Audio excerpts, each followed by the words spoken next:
بسم اللہ الرحمن الرحیم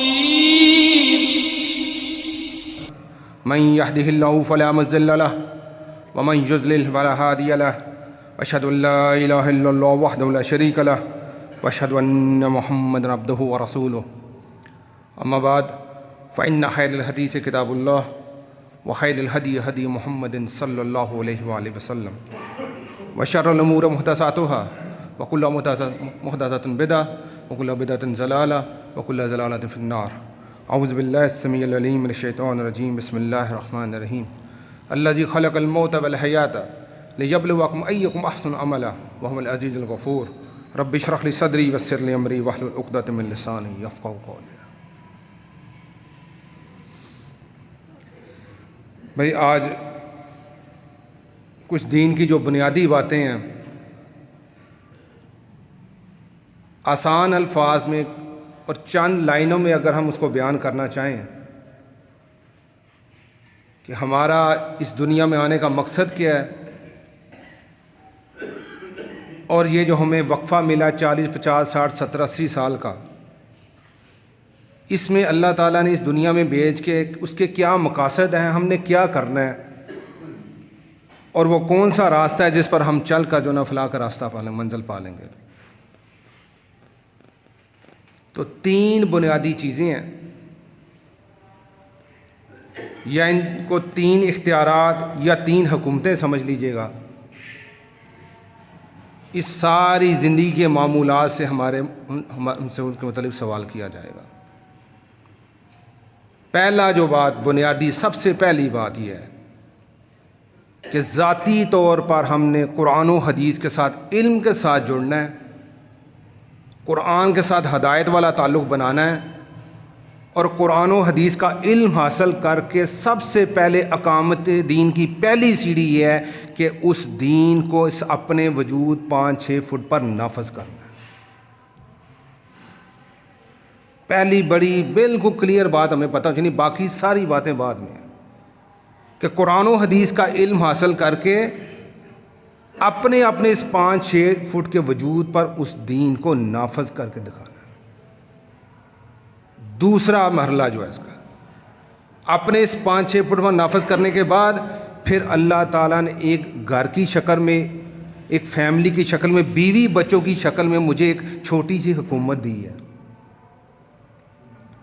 اس 5-10 مرلے، کنال 2 کنال، ایکڑ 10 جتنی مرضی وہ بڑا گھر ہے، اس گھر پر اپنے بیوی بچوں کو قرآن و حدیث کے ساتھ جوڑ کر اس جگہ پر جتنی بھی آپ کو اللہ نے جگہ دی اس پر دین کو نافذ کرنا، یہ دوسری سیڑھی ہے. پھر تیسرے مرحلے میں جا کر پھر میں نے اجتماعی طور پر جا کر اپنے رشتہ داروں، اپنے ہمسائے، اپنے محلے داروں اور پھر دین کو ایک نظام کے طور پر پوری دنیا میں، اس دنیا سے پہلے جس جگہ میں رہ رہا ہوں، وہ آج کی زبان میں پاکستان سمجھ لیں، وہاں پر دین کے نفاذ کے لیے کوشش کے لیے میرے پاس مال ہے تو میں نے مال کے ساتھ کوشش کرنی ہے، میرے پاس علم ہے تو میں نے علم کے ساتھ کوشش کرنی ہے، میرے پاس کوئی اور صلاحیتیں، جو صلاحیت جس کو اللہ تعالیٰ نے عطا کیا ہے وہ ساری صلاحیتیں کھپا کر دین کے غلبے کے لیے کوشش کرنی ہے. یہ 3 چیزوں کے بارے میں ہر بندے سے سوال ہوگا. اب پہلی سٹیج پر آ جائیں کہ قرآن و حدیث کے ساتھ جڑ کر سب سے پہلے میں نے اپنے 5-6 فٹ پر کو نافذ کرنا ہے. آج دنیا میں خصوصاً کفار اور بالعموم مسلمان پر بھی، اور خصوصاً دیندار لوگوں پر سب سے بڑا فتویٰ اور سب سے بڑا جو اعتراض کر رہے ہیں، وہ کہہ رہے ہیں یہ دیندار لوگ ہیں یار عمل سے خالی ہیں. سب سے بڑا اعتراض یہ ہو رہا ہے. اور ہم اس سوال کا جواب ڈھونڈیں کہ چلیں جو لوگ تو دین کے ساتھ نہیں جڑے، چلیں ان کو تو سائڈ پر کر دیتے ہیں. جو لوگ دین کے ساتھ جڑے ہوئے ہیں، چاہے استاد کی شکل میں، چاہے طالب علم کی شکل میں، کسی بھی درجے میں قرآن و حدیث کے ساتھ، دین کے ساتھ، نماز کے ساتھ، مسجد کے ساتھ جڑے ہوئے ہیں، لیکن کیا وجہ ہے کہ ان میں، ان کی زندگی میں دین عملی طور پر نظر نہیں آ رہا؟ اور یہ حقیقت ہے، اس کو ہمیں ماننا ہی پڑے گا. کہ پہلا کام قرآن و حدیث کے ساتھ جڑ کر اپنے اپنے 5-6 فٹ کے وجود پر اس کو نافذ کرنا تھا، تو جو لوگ دین کے ساتھ جڑے ہیں وہ اپنے اپنے وجود پر اس کو کیوں نہیں نافذ کر سکے؟ وہ کیا وجوہات ہیں؟ کیا قرآن و حدیث میں ہمارا ایمان ہے؟ اس میں تو کوئی شک و شبہ نہیں ہے، ہمارے ایمان کا حصہ ہے، لیکن اگر قرآن و حدیث ہمارے ایمان اور یقین پختہ ہے کہ اس میں بال برابر بھی فرق نہیں ہے، تو پھر اس کی اثرات کیوں ہمارے وجود پر نہیں پڑ رہے؟ اس سوال کا جواب ہم نے ڈھونڈا۔ اس کے متعلقہ پہلی چیز جو عوام میں بھی اور خواص میں بھی یہ بالکل ہمارے ذہن میں پختہ ہونا چاہیے، اللہ تعالیٰ قرآن میں کہہ رہا ہے وَلَقَدْ يَسَّرْنَا الْقُرْآنَ لِلذِّكْرِ فَهَلْ مِن مُدَّكِرٍ، کہ تحقیق ہم نے اس قرآن کو آسان کر دی ہے، کوئی حیث سے نصیحت حاصل کر سکے۔ تو پہلی بات کہ یہ قرآن آسان ہے، اور یہ چند علماء کرام، چند اساتذہ کرام ان کے لیے نہیں آئی ہے، سارے انسانوں اور جنوں کے لیے آیا ہے، چاہے کوئی پڑھا لکھا ہے، چاہے ان پڑھ ہے، چاہے امیر ہے، چاہے غریب ہے، چاہے کسی کو عقل زیادہ ہے، چاہے کسی کو عقل کم ہے، کوئی تفریق نہیں ہے۔ سب سے پہلی بات اس کو سمجھ لے کہ ہر مسلمان پر، خصوصاً بالعموم تمام انسانوں جنوں پر، ہم اپنی بات کر لیں مسلمان ہونے کے ناطے، سب سے بڑا فرض جو ہے وہ یہ کہ قرآن کے ساتھ ہدایت والا تعلق بنا۔ اگر میری یہ پہلی سیڑھی، اگر میرا قرآن کے ساتھ ہدایت والا تعلق نہیں بنا تو میں پہلی سیڑھی پر فیل ہوں، باقی جتنے مرضی اعمال کر لوں وہ کمزور ہی رہیں گے۔ نمازیں پڑھوں گا وہ میری نمازیں کمزور رہیں گی، روزے رکھوں گا کمزور رہیں گے، حج عمرے کروں گا کمزور رہیں گے، زکوٰۃ عشر دوں گا کمزور رہیں گے، جو بھی معاملات کروں گا، کیونکہ جو درخت جس کی جڑ کمزور ہو وہ جتنی مرضی خوراک ڈالیں، جو مرضی کر لیں، اگر اس کی جڑ مضبوط نہیں کی جا رہی تو وہ ہوا کے ہلکے کے جھونکے ساتھ گر پڑے گا۔ آج یہی نہیں ہو رہا، مسجد میں نماز پڑھنے آتے ہیں، جب باہر جاتے ہیں تو ویسے کام شروع کر دیتے ہیں۔ روزہ ایک مہینہ آتا ہے تو روزے کے نام پر ہم گھر بیٹھ کر فلمیں ڈرامے دیکھتے ہیں کہ روزہ بھی ٹائم پاس نہیں ہو رہا۔ زکوٰۃ، وراثت کے مسائل یہ ہم نے کہا ٹھیک ہے دیکھ لیں گے، یا یہ کون سے ضروری ہیں۔ حج عمرے چلیں، اللہ توفیق دے رہا کر رہے ہیں، لیکن جیسے جاتے ہیں ویسے ہی واپس آ جاتے ہیں، کوئی تبدیلی لے کر نہیں آتے، کیونکہ ہماری جڑ کمزور ہے۔ اور مسلمانوں کی خصوصاً بالعموم تمام انس و جن کی ہماری جڑ قرآن ہے، اور اللہ تعالیٰ کہہ رہا ہے اس کو میں نے آسان کر دی ہے۔ سب سے بڑا فرض اگر قرآن کے ساتھ نہیں جڑ رہے تو ہم گناہگار ہو رہے ہیں۔ دوسرا، مومنین کی قرآن میں بہت صفات بتائی ہیں، اور ایک صفت قرآن میں کیا ہے والذین اذا ذکروا بآیات ربہم لم یخروا علیہا صما وعمیانا، کہ مومنین سے بہت سی صفات میں ایک صفت یہ ہے جب بھی قرآن کے ذریعے انہیں نصیحت کی جائے، اللہ کا ذکر کیا جائے تو اس پر اندھے اور بہرے ہو کر نہیں گرتے۔ اس کا ذرا ٹیسٹ کر لیں اندھے بہرے ہونا کیا ہے۔ ابھی قاری صاحب جمعہ کی جماعت ہوگی، ابھی دیکھ لیں، مغرب کی دیکھ لیں، عشاء کی دیکھ لیں، فجر کی دیکھ لیں، قاری صاحب قرآن پڑھ رہے، اگر مجھے پیچھے سمجھ آ رہی ہے تو میں اندھا اور بہرا نہیں ہوں، اگر مجھے سمجھ نہیں آ رہی تو میں اندھا بھی ہوں، میں بہرا بھی ہوں۔ اور مومن اندھا اور بہرا نہیں ہوتا۔ فیصلہ خود ہی کر لیں کہ ہم مومن ہیں یا نہیں۔ اور پھر اس قرآن کی تلاوت جیسے ہم کر رہے ہیں وہ کیسے کر رہے ہیں، اور قرآن ہماری کیسے رہنمائی کر رہا ہے۔ الذین آتیناہم الکتاب یتلونہ حق تلاوتہ، کہ وہ لوگ جنہیں یہ کتاب دی گئی وہ اس کی تلاوت ایسے کرتے ہیں جیسے تلاوت کرنے کا حق ہے۔ تلاوت کرنے کا حق ہمارا کیا ہے؟ رمضان آ گیا 2 دفعہ ختم کر لیں، 1 دفعہ کر لیں، سال میں 2 دفعہ کر لیں، سال میں 3 دفعہ کر لیں، یہ حق ہے، یہ اس کا حق ہے ہی۔ اس کے 7 حقوق ہیں۔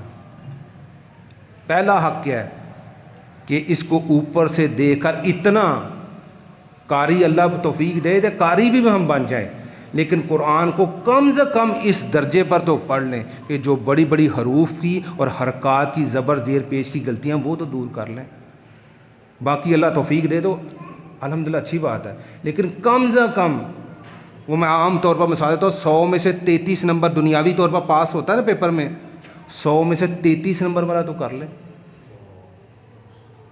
دوسرا، اس کو سمجھنا سب سے بڑا فرض ہے، سب سے بڑا فرض۔ نماز بعد میں ہے، روزہ بعد میں ہے، حج بعد میں ہے، زکوٰۃ عشر بعد میں ہے، ہر چیز بعد میں ہے۔ سب سے پہلے علم، اور علم میں سب سے پہلے اس قرآن کو سمجھنا سب سے بڑا فرض ہے۔ اگر نہیں کر رہے تو ہم روزانہ کی بنیاد پر گناہ گار ہو رہے ہیں، روزانہ گناہ گار ہو رہے ہیں، ہر لمحے ہر سیکنڈ ہو رہے ہیں۔ تیسرا، اتنا اس کا مطلب، یہ میں نے آپ کو وہ درجہ بتا رہا ہوں جو 33 نمبر والا گزارے والا بات کر رہا ہوں، اوپر والا نہیں بات کر رہا ابھی۔ اتنا قرآن کا فہم سمجھ لیں کہ جب اس کا ترجمہ پڑھا جائے تو چلو اتنی بات سمجھ آ رہی ہو کہ اس آیت میں یا اس وقت یہاں پہ کیا بات ہو رہی ہے، کیا ہمیں بات سمجھائی جا رہی ہے۔ چوتھا، قرآن کو کم سے کم اتنا تو یار حفظ کر لیں، آدھا پارہ، 1 پارہ، 1.5 پارہ، 2 پارے، 30 میں سے اتنا تو یاد کر لیں۔ وہ کہتے ہیں وہ دل ویران گھر کی طرح ہے جہاں پر یہاں پہ کچھ نہ کچھ قرآن کا حصہ محفوظ نہیں ہے۔ مجھے قرآن کا کتنا حصہ یاد ہے، حافظ اللہ توفیق دے بن جائیں، نہیں بن سکتے، کم سے کم، یہ کم سے کم کہہ رہا ہوں، آدھا پارہ، 1 پارہ، 1.5 پارہ، 2 پارے، اتنا تو یاد کر لوں کہ چلیں یار قرآن کا کچھ نہ کچھ یہاں پر روشنی تو ہو جائے۔ اور پانچواں کیا ہے کہ اس پر غور و فکر کروں، یہ غور و فکر کے لیے آیا ہے۔ اکیلا بیٹھوں، قرآن کھولوں، جب مجھے اس کا تلفظ درست ہو جائے گا، اس کا ترجمہ درست ہو جائے گا، اس کا بنیادی فہم آ جائے گا، کچھ نہ کچھ حصہ یاد ہو جائے گا، آپ اکیلے قرآن کو لے کر بیٹھیں گے، آپ کو ایسے لگے گا جیسے یہ آپ سے باتیں کر رہا ہے، آپ کو مخاطب کر کے کہہ رہا ہے کہ یہ کرو، یہ نہ کرو، اس طرح کرو، اس طرح نہ کرو۔ اکیلے قرآن کو لے کر تو ذرا غور تو کریں۔ 5 علمی اس کے حقوق ہو گئے اور 2 عملی ہیں، پھر اس کو اس 5-6 فٹ پر نافذ کرنا ہے، اور پھر اس کو آگے لوگوں تک، اپنے بیوی بچوں تک، اپنے رشتہ داروں تک، اپنے ہمسائے، اپنے محلے دار، اور اپنے ملک اور پوری دنیا تک اس قرآن کو پھیلانا ہے، اس کو نافذ کرنا ہے۔ یہ سب سے پہلا کام فوراً، کہتے ہیں نا ایک ہوتا ہے مریض ایمرجنسی میں، کہ مریض ICU میں پڑا، مسلمان ICU میں پڑے ہوئے ہیں، وینٹیلیٹر پر لگے ہوئے ہیں، اور جب تک قرآن کی تعلیم کا ان کی آکسیجن نہیں ملے گی، جب تک قرآن کی اس کو اینٹی بائیوٹک کے طور پر نہیں اس کے جسم میں داخل ہوگا، اس کے دل پر وہ نازل ہونے کی کیفیت نہیں بنے گی، وہ مریض ICU سے نہیں نکل سکتا۔ اگر نئی کوشش کی جائے گی تو ایک وقت آئے گا وہ مریض فوت ہو جائے گا، شاید جسمانی طور پر تو زندہ رہے لیکن روحانی طور پر فوت ہو جائے گا۔ آج مسلمان ہم روحانی طور پر فوت ہو چکے ہیں۔ ہم نے دین کو رسومات کی شکل میں، چند عبادات کی شکل میں، چند ظاہری وضاحت کی شکل میں، چند چیزوں کا مجموعہ، 5 7 8 چیزیں، وہ اپنی جگہ حقیقت ہے، اس میں کوئی شک نہیں ہے، لیکن ان کو بنیاد بنا کر ہم نے سمجھ لیا بس ہمیں سب دین کا پتہ ہے، اب ہمیں کوئی چیز سیکھنے کی ضرورت نہیں ہے۔ اور جب قرآن کی طرف آ جائے، قرآن جب بھی جہاں سے بھی کھولا جائے، کیا مجھے سمجھ آتی ہے کہ یہ مجھ سے کیا کہہ رہا ہے؟ تو پہلی بات کہ یہاں پر کیوں وہ، اور ساتھ اب یہ کہ جو لوگ قرآن کے ساتھ جڑ گئے ہیں وہ باعمل کیوں نہیں ہیں؟ کیوں؟ قرآن کے ہر لفظ کے پیچھے ایک پیغام ہے، اس پیغام کو سمجھنا، اس کو اپنی زندگی میں لانا، اور یہ سمجھنا کہ یہ ڈائریکٹ میرے لیے میسج ہے، اس کو سمجھ کر پھر اپنے اس وجود پر نافذ کرنا، اس کی ضرورت ہے۔ تو وقت کم ہے، انشاءاللہ بات کو اس کو سمیٹتا ہوں۔ بات کیا سمجھ آئی کہ قرآن آسان ہے، مومن اس پر اندھا اور بہرا ہو کر نہیں گرتا، اور جب اس کی تلاوت کی جائے، تلاوت کرنے کا حق کیسے ادا کرتا ہے کہ اس کا تلفظ، اس کا ترجمہ، اس کا بنیادی فہم، اس کا کچھ نہ کچھ حصہ یاد کرنا ہے، اس میں غور و فکر کرنا ہے، اس کو 5-6 فٹ پر نافذ کرنا اور لوگوں تک پہنچانا، یہ اس کی تلاوت کے حقوق ہیں۔ اور حقوق میں جب حق نہ دیا، حق فرض ہوتا ہے، اگر حق نہ دیا جائے تو بندے کی پکڑ ہوتی ہے، گناہ گار ہوتا ہے، جواب دہ ہوتا ہے۔ اب اگلی پہلا درجہ طے ہو گیا، اب کیا کرنا ہے؟ شادی ہو گئی، بچے ہو گئے، آپ اس 5، 10، 2.5 مرلے، 5 مرلے، 1 کنال، 2 کنال، جتنا بھی آپ کا گھر ہے، وہاں پر آپ نے اسلام کی رٹ کو نافذ کرنا تھا۔ اس کی پہلی بنیاد کیا تھی؟ آپ نے جس عورت کا انتخاب کرنا تھا، جس نے آپ کے ساتھ چل کر اس نظام کے، گھر کا نظام کو چلانا تھا، اس کا انتخاب کیا کرنا تھا۔ حدیث ہے، اس کا مفہوم یہ ہے کہ 4 چیزیں ہیں جس کی وجہ سے تم کسی عورت کا انتخاب کرتے ہو: دین، خوبصورتی، مال، خاندان۔ دین کو ترجیح دینا،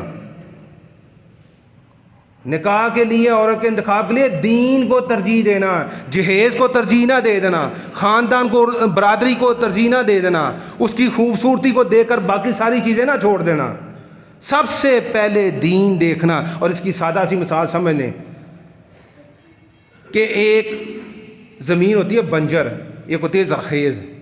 ریٹ کس کا زیادہ ہوتا ہے جی؟ زرخیز کا کہ بنجر کا؟ زرخیز کا ہوتا ہے نا بھائی۔ اس میں 50 من ہوتی ہے، اس میں 20 من ہوتی ہے، اس میں 80 من ہوتی ہے، اس میں 40 من ہوتی ہے۔ کس کے پیسے بھریں گے؟ زیادہ والی کے۔ جس کھیتی سے میں نے ایک نسل، ایک کھیتی، ایک فصل لینی تھی زرخیز، وہ کھیتی میں بنجر خرید لوں، دین کو سائڈ پر رکھ کر خوبصورتی کو ترجیح دے دوں، دین کو سائڈ پر رکھ کر اس کے خاندان کو ترجیح دے دوں، دین کو سائڈ پر رکھ کر اس کے مال کو ترجیح دے دوں، یہ ایسے ہی آپ نے بنجر زمین خریدنی ہے، دین کو نہیں ترجیح دی، تو فصل کیسی ہوگی؟ وہ جو اولاد وہاں سے بنے گی وہ پھر وہ مومنین کی والی اولاد نہیں ہوگی، وہ پھر آپ کو باتیں کرنے والی اولاد ہوگی۔ اور جب آپ اس کھیتی کا کہہ گئے، اللہ تعالیٰ نے عورتیں تمہاری کھیتی ہیں، اس کھیتی سے فصل لینی ہے اولاد کی، جب دین کو ترجیح دیں گے پھر کیا وہ عورت بنے گی؟ قرآن کہا ہن لباس لکم وانتم لباس لہن۔ جب دین کو ترجیح دو گے میاں بیوی لباس ہیں۔ اب لباس کیسے ہیں؟ لباس کیا کرتا ہے؟ سب سے پہلے لباس آپ کے جسم کے سب سے پہلے عیب چھپاتا ہے۔ میرے جسم پر کوئی عیب ہے، اس کپڑے کی وجہ سے چھپا، آپ کو پتہ ہے کوئی عیب ہے؟ میرے اس بازو میں کوئی عیب ہے، آپ کو نظر آ رہا ہے؟ نہیں آ رہا ہے، اس لباس نے چھپایا ہے۔ میاں بیوی کا رشتہ ایسا ہے جو ایک دوسرے کے عیب چھپاتے ہیں، یہ نہیں کرتے کہ بیوی کو موقع ملا تو بندے دی بدخویاں تڑا تڑ، اور بندے کو موقع ملا تو انہوں نے کہا کتھوں ہے منو یہو جی ٹکر گئی جناب علی، منو جگہ جگہ پنڈن لگی۔ یہی گھر گھر میں ہو رہی، گھر گھر کی کہانی۔ اللہ نے کہا جب دین کو ترجیح دو گے، کھیتی دیندار ڈھونڈو گے تو تم ایک دوسرے کا لباس، اور لباس پہلا کام کیا کرتا ہے؟ ایک دوسرے کے عیب چھپاتا ہے۔ شوہر میں کوئی خامی ہے تو بیوی پردہ ڈالتی ہے، اور بیوی میں اگر کوئی خامی ہے تو شوہر پردہ ڈالتا ہے، یہ ہے لباس۔ دوسرا لباس کام کیا کرتا ہے؟ آپ کو سردی اور گرمی سے بچاتا ہے۔ ابھی سردی ہے نا، سردی میں ہم موٹے کپڑے پہنتے ہیں، گرمی میں پتلے کپڑے پہنتے ہیں۔ کیوں؟ سردی میں موٹے کپڑے ہمیں سردی سے بچاتے ہیں، گرمی میں باریک کپڑے ہمیں گرمی نہیں لگنے دیتے، اور جو شدت ہوتی ہے گرمی اس سے بھی بچاتے ہیں۔ حالات اچھے آ جائیں، حالات برے آ جائیں، وہ ایک دوسرے کا لباس بن کر ایک دوسرے کو تسلی دیتی ہے۔ بیوی شوہر کو کہتی ہے نہیں دیہڑی لگی، اللہ دے بندہ فکر نہ کر، وہ اللہ ہمارے ساتھ ہے، اور یہ میں نے تھوڑا سا بچا کے رکھا تھا، یہ تم بھی کھا لو، ہم بھی کھا لیتے ہیں، بچے بھی کھا لیں گے، اور گزارا ہو جائے گا، فکر نہیں کرنی۔ وہ اسے تسلی دیتی ہے۔ اور مال زیادہ آ جائے تو اس اپنے آبرو کے ساتھ اس مال کی حفاظت کرتی ہے کہ بے جا نہیں اڑاتی، کہتی ہے میرے بڑے شوہر کی محنت کی کمائی ہے، اسے بچا کر رکھوں، کل کے بچوں کو کام آئے گی۔ لباس یہ کرتا ہے۔ اور لباس تیسرا کام کیا کرتا ہے؟ انسان کی شخصیت کی خوبصورتی کا ایک طریقہ ہے۔ وہ جو ایک غیر مرد اور ایک عورت نکاح سے پہلے تھے، اگر نکاح کے بعد مرد نے اس عورت کی شادی کے بعد اس کے خاندان میں اس کی عزت بڑھا دی ہے، اور عورت نے مرد کے شادی کے بعد مرد کے خاندان میں اس کی عزت بڑھا دی ہے، تو ایک دوسرے کا لباس بن گیا۔ اگلا کام کرتا ہے، قرآن کہتا ہے لِتَسْكُنُوا عَلَيْهَا، ایک دوسرے سے سکون حاصل کرتے، تم عورتوں سے سکون حاصل کرتے ہو۔ ایک جسمانی سکون تو اپنی جگہ ہے ہی، دوسرا کیا؟ ذہنی طور پر عورت مرد کو اور مرد کو جو ہے نا عورت کو سکون میں لے آتا ہے۔ عورت کے اندر کوئی عیب ہے، کوئی 6 ماہ سال 2 سال بچہ نہیں ہو رہا، سارے باتیں کرتے ہیں، بندہ کہتا ہے اس کا شوہر او پلیے لو کے فکر نہ کر، اللہ نے جو لکھیا تو مل جائے گی اولاد۔ اور مرد کے اگر کوئی معاملات خراب ہیں تو وہ کہتی ہے، وہ شوہر کو کہتی ہے وہ فکر نہ کر، اللہ بہتر کرے گا۔ اس کو ذہنی طور پر سکون کی حالت میں لاتی ہے، جسمانی طور پر سکون کی حالت میں لاتی ہے، اور قلبی اور روحانی طور پر دونوں شادی سے پہلے علم، ایمان اور اعمال کی جس جگہ پر کھڑے تھے، جو ہی دونوں کا نکاح ہوا، مرد نے عورت کو رب کے قریب کر دیا، عورت نے مرد کو رب کے قریب کر دیا، دین کے اور قریب لے، یہی لباس ہے۔ کیا یہ لباس میاں بیوی کا رشتہ جس نے خاندان کی بنیاد رکھنی تھی، دین کی بنیاد سے اس کھیتی کے چناؤ کر کے جب کریں گے پھر لباس بنیں گے، جب لباس بنیں گے تو وہ جو نیک عورت ہوگی نا، اس کے پیڑ سے، اس کے جسم سے جو اولاد فصل بنے آئے گی نا، وہ بھی پھر نیک ہوگی۔ یہ وہ ادارہ بنے گا جس کو لوگ کہیں گے یار اگر کسی کی بیٹی کے ساتھ شادی کرنی ہے تو یار مرد کی تو بات بعد میں کریں گے، یار وہ عورت بڑی نیک ہے، یار اس نے اپنی بچی کو تربیت ایسی کی ہے، کیا ہی بات ہے، اتنی حیادار ہو بچی ہے، یار اس کے بچے کے ساتھ رشتہ کرو، یار اس کا بچہ اتنا اپنے باپ کا تابع دار ہے، کیا ہی بات ہے، کیا تربیت کی ہے۔ اس کے پیچھے کیا ہے کہ مرد نے دین کا انتخاب کر کے عورت کا چناؤ کیا تھا، ساری عمر ایک دوسرے کا لباس رہے، کسی کو پتہ نہیں چلنے دیا، اور پھر وہاں سے جو فصل بنی اس کی خود بخود ہی تربیت ہوگی کہ وہ فرما بردار ہوگی، حیادار ہو جائے گی۔ اور رایا کا ہے مرد کو کہ تمہاری رایا اس سے تم سے پوچھو ہوگی کہ تم نے ان کو دین سکھایا اور دین کی تربیت کی اور بعمل انہیں بنانے کی کوشش کی۔ اور کہا اس دور میں جب اولاد کی تربیت ہو تو ایک پیمانہ بھی ایک آیت کے ٹکڑے میں ہمیں بتا دی ہے، کہ یا ایھا الذین آمنوا ان من ازواجکم و اولادکم عدوا لکم فاحذروہم، اے ایمان والو تمہاری بیوی اور تمہارے بچے تمہارے دشمن ہیں، بچ جاؤ ان سے۔ کہتا ہے قرآن ایک طرف کہتا ہے بہترین آدمی ہے جو اپنے اہل و عیال کے لیے بہتر ہے، یہاں کہا ہے دشمن ہے بچ جاؤ، یہ کیا بات ہوئی؟ کیا کھلاؤ حلال، بیوی کا انتخاب دیندار کرو، لباس بنو، اس کے باوجود بھی اگر بیوی ایسی کوئی فرمائش کر دے جو قرآن و حدیث سے ٹکراتی ہو تو الرٹ ہو جانا کہ شیطان حملہ کے لیے آ گیا ہے، وہ تمہاری دشمنی کے لیے آ گیا ہے۔ اس لیے اس عورت کی محبت میں اس مغلوب ہو کر کوئی ایسا کام نہ کر دینا جو قرآن و حدیث سے ٹکراتا ہو۔ اگر تم نے بیوی کی محبت سے مغلوب ہو کر ایسا کام کر دیا، بیوی کہتی ہے میں نے بے پردگی کرنی ہے، میں نے شادی پر سرخی پاؤڈر لپسٹک لگا کر کھلے بال چھوڑ کر میں نے اپنے کزن میں اپنے جناب رشتہ داروں میں پھرنا ہے، اس طرح میری تو خوبصورتی کا نہیں پتہ چلے گا، میں نے خوشبو اچھی طرح لگانی ہے تاکہ دور سے پتہ چلے کہ فلاں کی عورت آ رہی ہے، میں نے یہ کام کرنے ہیں، اور میں کہتا ہوں مجھے بیوی سے بڑی محبت ہے، کیا کروں یار، بیوی کو تو خوش کرنا ہے، اور چلو اتنا سا کام کر لو، خیر کوئی بات نہیں، تو سمجھے بچ جاؤ، وہ تمہارے دشمن ہیں۔ اس کا مطلب یہ نہیں کہ ڈنڈا پکڑ لینا ہے، ڈنڈا نہیں پکڑنا، پیار سے انہیں سمجھانا۔ پھر کیا کرنا ہے؟ پھر 3 سٹیجیں ہیں، وَإِن تَعْفُوا وَتَصْفَحُوا وَتَغْفِرُوا، جب انہیں تربیت کرنی ہے، بیوی ایسا کام کرے، اولاد ایسی فرمائشیں کرے، بیٹی ایسی فرمائش کر دے، بیٹا ایسی فرمائش کر دے جو قرآن و حدیث سے ٹکرائے، تو پھر کیا کرنا ہے؟ پہلا کام کرنا ہے کہ آپ نے کہا وَإِن تَصْفَحُوا، کہ اس کو کیا کرنا ہے؟ معاف کر دینا۔ معاف کس طرح کرنا ہے؟ کہ غلطی کر لیں تو بات دوبارہ جتلانی نہیں ہے، کیونکہ جتلانے والی بات نا ضد پیدا کرتی ہے۔ تو ویکھے نا تو فلانے ٹائم میں حرکت کی تھی تین میں اگے بھی سمجھایا تھا، تو نہیں سمجھ سکتا. یہ ضد پیدا کرتی ہے. اولاد نے کہا میں نے تجھے آگے کہا تھا نا تو نے یہ کام نہیں کرنا، پھر کیا نا، تو باز نہیں آ سکتا. غلطی کی ہے سمجھا دے، دوبارہ اس کو جتلانا نہیں ہے، ضد پیدا ہوگی. وَتَصْفَوْا، کبھی کبھی غلطی کر دیں تو آنکھیں چرا لینی ہیں، دیکھنا جیسے پتہ ہی نہیں ہے، تھوڑی سی ڈھیل بھی دینی ہے، پتہ ہو لیکن سمجھانا بھی ہے. اور کہیں کہیں موقع دیکھ لیں جہاں پر تھوڑا اگنور کرنا پڑے، چشم پوشی کرنی پڑے، کر دینی ہے. وَتَغْفَرُوا، اور ان کے عیبوں کو چھپانا ہے. یہ نہیں کرنا بیوی نے کوئی غلطی کی ہے تو اس کے پیچھے سے کوئی آ گئے ہیں اس کے پیکے سے، اب ویکھو جی اپنی کڑی ویکھو جی، اب ویکھو جی سمجھا تھک گیا، یہ تسی کی یاری تربیت نہیں کیتی ہے. لباس ہیں، غلطی کر لیں سمجھا کر اس پر پردہ ڈالنا ہے. کسی کو پتہ نہیں چلنے دینا میری بیوی میں یہ عیب ہے، اس کی یہ خامی ہے. اولاد ہو، بیٹا ہو، بیٹی ہو، پردہ ڈالنا ہے، اندر جا کر چپ کر کے سمجھانا ہے. سمجھ جائیں موقع دینا ہے.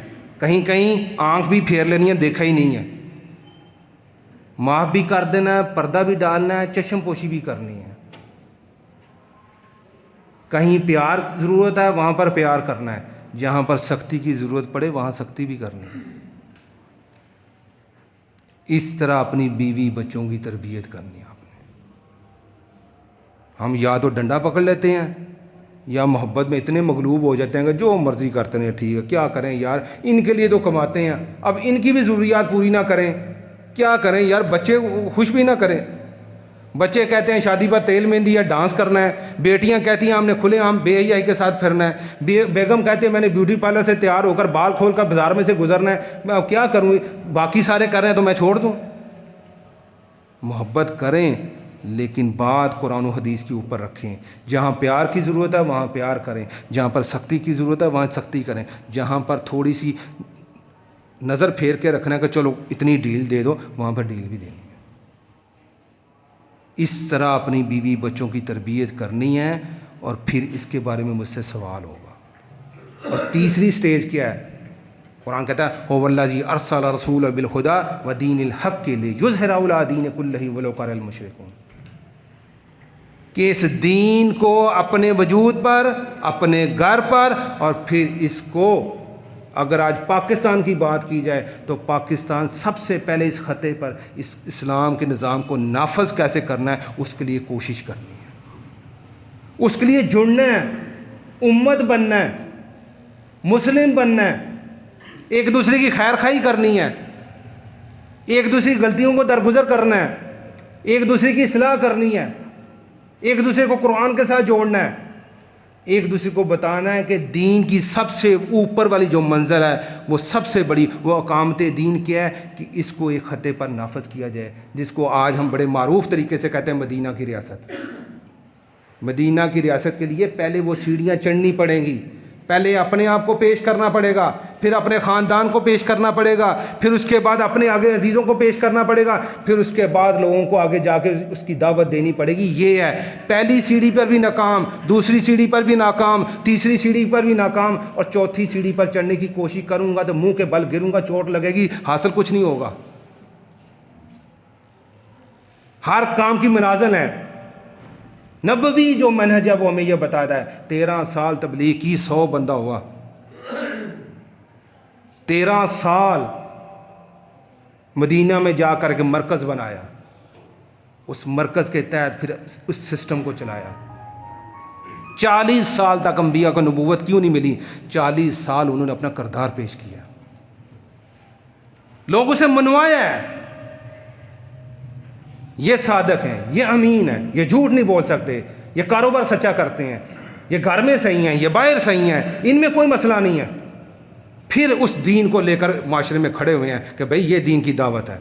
آج میں کہتا ہوں میرے وجود پر نہ نافذ ہو، میں کہتا ہوں میرے گھر والے بیوی بچے عمل کرتے ہیں نہ کریں، میں کہتا ہوں وہ 200 کلومیٹر دور جا کر دین کے نفاذ کی کوشش کروں گا. ہم کس دین کی بات کر رہے ہیں؟ نبی اکرم صلی اللہ علیہ وسلم کی زندگی میں تو جھانکیں، سب سے پہلے اپنا گھر ہونے دیں. اپنی ذات، اپنا گھر، پھر اپنے رشتہ دار، پھر اپنا قبیلہ، پھر آگے بات بڑھے. یہ ساری منازل کو پیچھے پھینک کر میں کہتا ہوں جناب یہاں پر بیٹھا چاہتا ہوں امریکہ میں جناب خلافت کا نظام ہو جائے، پہلے اس 6 فٹ پر تو خلافت نظام نافذ کر لیں. جذبات ہمارے بہت ہیں، ہونے بھی چاہیے، اچھی بات ہے، لیکن جذبات کے گھوڑے پر جب کر دلائل کا سوار نہ اوپر سوار ہو تو گھوڑا سر پر دوڑے گا، کہیں نہ کہیں غلط راستے پر چلا جائے گا. اور ہماری بنیاد کیا ہے؟ ہم نے اس قرآن کے ساتھ جڑنا ہے. سب سے بڑا فرض، ساری باتیں چھوڑ دیں، سب سے بڑا فرض قرآن کے ساتھ، پھر نبی اکرم صلی اللہ علیہ وسلم حدیث کے ساتھ جڑنا ہے. اب نبی اکرم صلی اللہ علیہ وسلم کی حدیث کے ساتھ بھی ہم مذاق کرتے ہیں، زبان سے نہیں کہتے لیکن میرا عمل مذاق کر رہا ہے. کیا نبی اکرم صلی اللہ علیہ وسلم کی حدیث کے ساتھ جڑنا کیسے تھا؟ عمل کے ساتھ. کیسے؟ اللہ نے مجھے باپ بنا دیا ہے تو میں آپ کی سیرت میں جھانکوں، بطور باپ میں نے کیسے بننا ہے. میری شادی ہو گئی ہے، بطور میں نے داماد کیسے بننا ہے، نبی اکرم صلی اللہ علیہ وسلم کی سیرت سے سبق حاصل کروں. میں نے بطور شوہر کیسے بننا ہے، آپ کی سیرت میں جھانکوں. میں نے بطور دوست کیسے بننا ہے، آپ کی سیرت سے جھانکوں. میں نے بطور ہادی کیسے بننا ہے، آپ کی سیرت سے حاصل کروں. میں نے بطور رشتہ داروں کے ساتھ معاملہ کیسے کرنے ہیں، آپ کی سیرت سے جانوں. کیا میرا نبی اکرم صلی اللہ علیہ وسلم کی ذات کے ساتھ اس طرح عملی تعلق ہے؟ میں تو صرف جذباتی کچھ نہ رہی ہیں، جذباتی لگاؤ ہے، جان بھی قربان ہے، سارا کچھ قربان ہے، لیکن یہ بات نہ کریں کہ کوئی حدیث روزانہ ایک حدیث ہی سیکھ لوں، روزانہ ان کی سیرت کا ایک صفحہ ہی پڑھ لوں. دعوے بہت ہیں میرے، لیکن ان کو عملی طور پر میں نے نبی مانا ہے. عملی طور پر نبی ماننے کا مطلب یہ ہے کہ جب بھی جس جگہ میں نے تاجر کیسے بننا ہے، آپ کی زندگی سے میں نے رہنمائی حاصل کرنی ہے. میں نے حلال روزی کیسے کمانی ہے، آپ کی زندگی سے، آپ کی سیرت سے اس کو رہنمائی حاصل کرنی ہے. لیکن میں نے چند چیزیں پکڑ لی ہیں، ان کو لے کر انہی کو پکڑ کر اسی کے ارد گرد ساری عمر گزر جاتی ہے. میرا نقشہ کیا ہے؟ میں کہتا ہوں بھائی مجھے دین کی کیا سمجھ آ گئی ہے. داڑھی رکھ لی اچھی بات ہے، دین کا داڑھی رکھ لی، سر پر ٹوپی پہن لی، نماز پڑھ لی، روزے رکھ لیے، کو حج عمرہ کر لیا بس، یا 1-2 اور اعمال کر لیے. اور جب میں زیادہ بوڑھا ہو گیا، مسجد کے میں نے کسی کونے میں جا کر وہ کونا پکڑ لیا، 2-4-5 سال گزارے، ایک دن اعلان ہو گیا حاجی صاحب فوت ہو گئے ہیں، ان کو دفناؤ، جنازے میں ختم ہو گئی. یہی میرا دین. کہاں گیا قرآن؟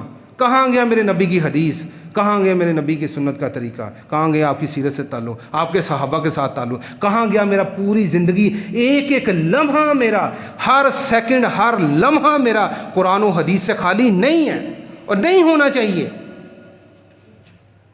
لیکن میں نے چند عبادات اور چند کچھ عقائد، وہ بھی بڑے کمزور گئے.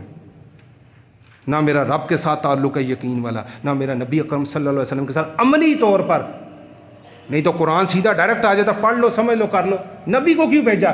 تاکہ وہ عملی طور پر اس قرآن کی تفسیر کر کے بتائے کہ قرآن پر اس طرح عمل کرنا ہے.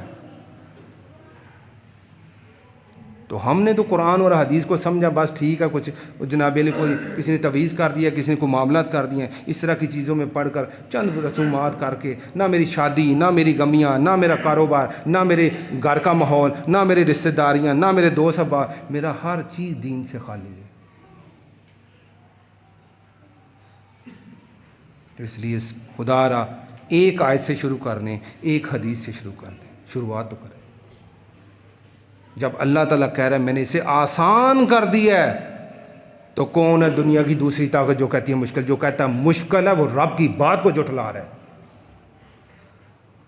آسان ہے، اس کے ساتھ ہدایت والا تعلق بنا.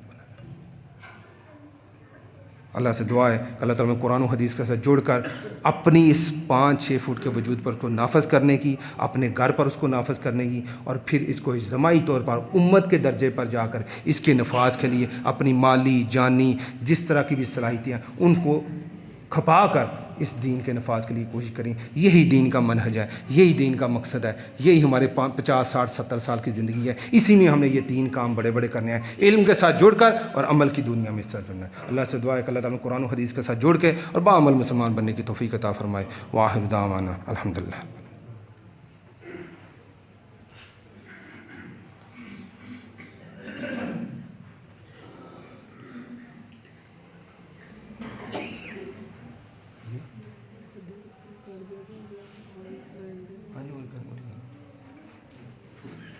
الحمدللہ الصلاۃ والسلام علی رسول اللہ. اعوذ باللہ السمیع العلیم من الشیطان الرجیم. بسم اللہ الرحمن الرحیم. یا ایھا الذین آمنوا اتقوا اللہ حق تقاتہ ولا تموتن الا وانتم مسلمون. بسم اللہ الرحمن الرحیم. یا ایھا الناس اتقوا ربکم الذی خلقکم من نفس واحدہ وخلق منها زوجها وبث منهما رجالا کثیرا ونساء واتقوا اللہ الذی تساءلون به والارحام ان اللہ کان علیکم رقیبا. بسم اللہ الرحمن الرحیم. اس دعا کو یاد رکھیں اور حیرت بالخصوص شان کے ساتھ علامہ اہل الامر کلمات. لیکن یہ مہینہ پڑھ لیں دعا, اس میں ہے ہی توحید. یہ اس دعا میں نہیں, جتنی بھی دعائیں نا آپ چیک کر لیں, ان میں اکثریت میں 90% سے زیادہ آپ کو توحید ملے گی. دعاؤں میں اذکار میں آپ کو توحید ملے گی. توحید کی پہلی سیڑھی کیا ہے؟ ہم کہتے ہیں اللہ اکبر. بڑا معروف ہے, اللہ سب سے بڑا ہے, بڑی آسانی سے ہم منہ سے نکالتے ہیں. یہ جتنی آسانی سے ہم نکالتے ہیں نا, اس کا فہم اتنا آسان نہیں ہے. اللہ اکبر کا مطلب ہے کہ اپنی زندگی میں اللہ کے ہر فیصلے کو بڑا کرنا اللہ اکبر ہے. میری زندگی کا ہر فیصلہ اللہ کے حکموں کے مطابق ہو تو اللہ اکبر ہے. اگر مان اس کو بڑھا رہا ہوں, حکم میرا چل رہا ہے, مرضی میری چل رہی ہے, مرضی میری بیوی کی چل رہی ہے, مرضی میرے بچوں کی چل رہی ہے, تو اللہ اکبر زبان سے تو نہیں کہہ رہا, عملی طور پر کہہ رہا ہوں میری بیوی بڑی ہے, میں بڑا ہوں, میرے بچے بڑے ہیں. اللہ کے فیصلوں کو بڑے کرنے کا مطلب ہی اللہ اکبر. تو آپ کل دیکھ لیجیے گا, سارا سال دیکھیے, جب بھی کوئی فیصلے کا موقع آئے, شادی کا آئے, غمی کا آئے, کوئی کاروباری فیصلہ لینا ہو, کوئی رشتہ داروں کے ساتھ معاملات کرنے ہوں, کوئی بھی معاملات کرنے ہوں, یہ دیکھ لیجیے گا فیصلے کا وقت آیا ہے, اس وقت ایک طرف میرے اللہ کا حکم اور میرے نبی کا طریقہ ہے, اور دوسری طرف میری خواہشات ہیں, میری مرضی ہے, میرا نفس ہے, میری دنیاوی محبتیں ہیں, میری دنیاوی دوستیاں مطلب کی, وہ ایک طرف ہیں. اسی وقت میرا امتحان ہے کہ اللہ کو اکبر کر رہا ہوں کہ اللہ اکبر ہے, یا کہہ رہا ہوں میرا نفس اکبر ہے, میرے رشتہ دار اکبر ہیں, میری بیوی اکبر ہے, میرے بچے اکبر ہیں. فیصلہ خود ہی کر لیجیے. دوسرا بڑا آسان ذکر ہے سبحان اللہ. اللہ بڑا پاک ہے. کبھی اس کا مطلب ہم نے سمجھا کہ اللہ تعالیٰ ہر نقص سے پاک ہے. مجھ میں نقص ہے, میں گناہگار ہوں, میں کمزور ہوں, میں سامنے والے بندے سے کمزور ہوں, میں گناہگار ہوں, سامنے والا بندہ مجھ سے بہتر ہے. اس کا مطلب سبحان اللہ ہے. اور اگر میری برادری کہتی ہے تیری برادری اونچی ہے, تیرا مال اونچا ہے, تیرے بچے, تیرے لڑکے زیادہ ہیں, تیرا خاندان بڑا ہے, تو سمجھو میں سبحان اللہ نہیں کہہ رہا, میں کہہ رہا ہوں اللہ تعالیٰ تو سبحان ہے, وہ تو پاک ہے, لیکن میں بھی کچھ ہوں. کیوں کیا ہے کہ کبر اللہ کی چادر ہے, جو اس کو کھینچنے کی کوشش کرتا ہے اللہ تعالیٰ اسے ذلیل کر دیتا ہے. تو سبحان اللہ کہتے ہوئے یہ سمجھیے گا کہ مجھ میں کمی ہے, میں کمزور ہوں, میری برادری, میرا پیسہ, میرا خاندان, میری کوئی چیز بڑی نہیں ہوں, میں بڑا سا حقیر سا بندہ ہوں, ساری دنیا مجھ سے بہتر ہے, میں ہی گناہگار ہوں. اور تیسرا ایک بڑا چھوٹا سا, ہم کہتے ہیں کیا حال ہے جی, وہ کہتے ہیں الحمدللہ جی, اللہ کا شکر ہے جی. بڑی آسانی سے کہہ دیتے ہیں, لیکن اس کا فہم کیا ہے؟